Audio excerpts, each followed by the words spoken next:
आज एक प्रॉमिस करो कि टेंशन कोई भी हो, सोल्यूशन है, कहीं ना कहीं उसका सोल्यूशन है।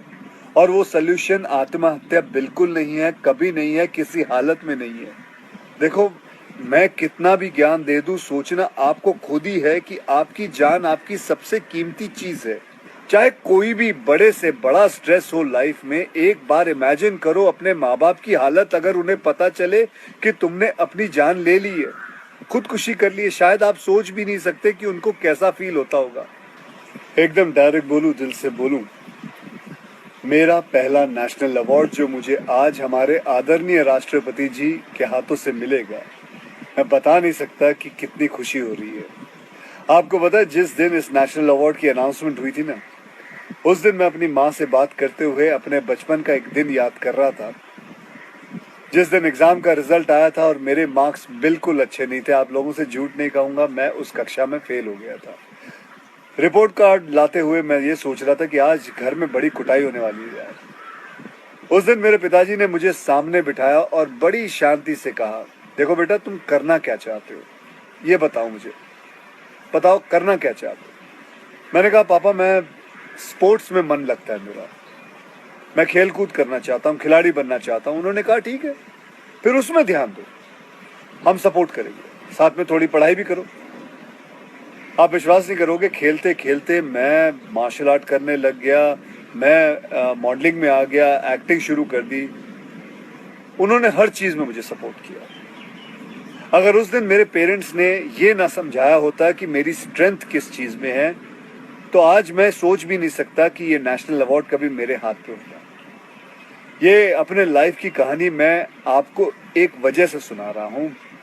कुछ दिन पहले अखबार में मैंने पढ़ा था कि एक आईआईटी के स्टूडेंट्स ने फांसी लगा के आत्महत्या कर ली, स्ट्रेस में था पढ़ाई के लिए। उससे कुछ दिन पहले मुंबई में एक मैनेजमेंट स्टूडेंट ने एक 5 स्टार होटल के रूम से छलांग लगाकर अपनी जान दे दी, एग्जाम में फेल हो गया था।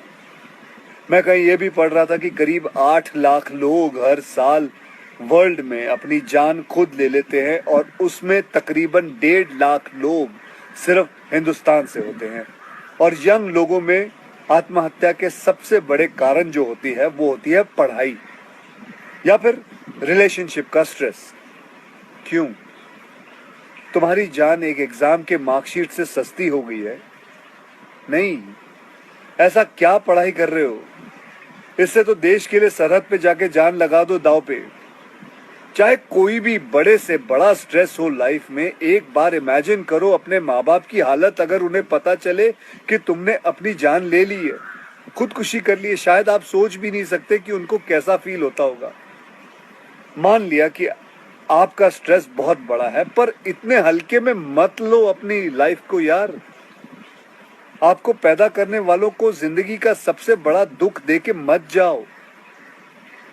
और पेरेंट्स से भी यही कहूंगा, यही पूछना चाहूंगा कि कहाँ गए वो जमाना, कहाँ गया वो जमाना जब आप लोग अपने बच्चों के साथ डिनर टेबल पे बैठ के बातें किया करते थे, पूछा करते थे कि कैसा चल रहा है, आपके दोस्त कैसे हैं, पढ़ाई कैसी चल रही है। आज आपका बच्चा आपको अपना स्ट्रेस कैसे बताएगा जब आप भी अपने फोन में आंखें गाड़ के बैठे हो और आपका बच्चा भी फेसबुक पे फ्रेंड्स ढूंढ रहा है। ऐसा क्यों होता है कि जब बच्चे को हाथ पांव पे चोट लगती है तो आप फट से डॉक्टर को बुला लेते हो, लेकिन अगर उसे दिमाग में स्ट्रेस हो तो हम बस एक लेक्चर झाड़ देते, कहते थे बेटा नो, थिंक पॉजिटिव बेटा, थिंक पॉजिटिव। मेंटल हेल्थ के लिए भी डॉक्टर या काउंसलर से हेल्प लेना उतना ही जरूरी है जितना और किसी तकलीफ के लिए। इसमें कोई शर्म की बात नहीं है। देखो, मैं कितना भी ज्ञान दे दूं, सोचना आपको खुद ही है कि आपकी जान आपकी सबसे कीमती चीज है। कोई स्ट्रेस आए ना तो उसको बोल देना बहुत अच्छा है।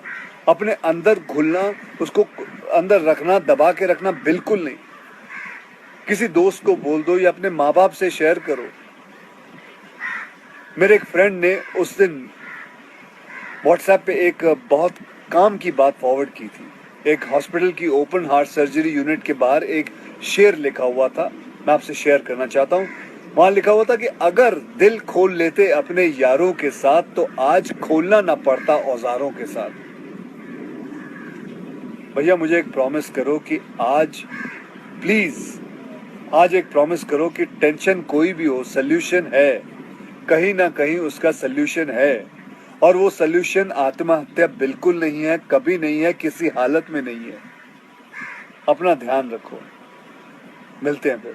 Till then, next time, good bye, जय हिंद।